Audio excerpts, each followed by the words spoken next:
মানে লখিমপুৰ লোকসভা সমষ্টিৰ অন্তৰ্গত ঢকুৱাখাটতো ইভিএমে বিকল হৈছে বুলি জানিব পৰা গৈছে। ১৪ নং লখিমপুৰ লোকসভা সমষ্টিৰ ১১১ নং ঢকুৱাখাট বিধান সমষ্টিৰ অন্তৰ্গত কদম মজলীয়া বিদ্যালয় ভোটগ্ৰহণ কেন্দ্ৰত ইভিএমৰ বিসংগতি দেখা দিছে। পুৱাৰ পৰা দুবাৰকৈ ইভিএম মেচিন বেয়া হৈছে বুলি জানিব পৰা গৈছে।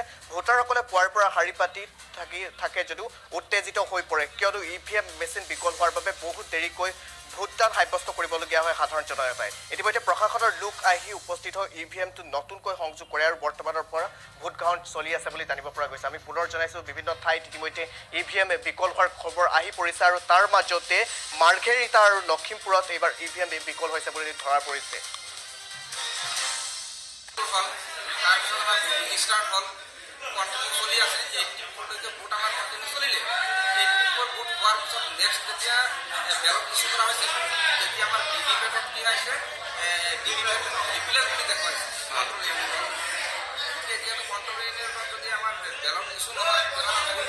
আপোনালোকে এইটো জনাইছে নাই প্ৰশাসনক মেচিনটো অসুবিধা হৈছে?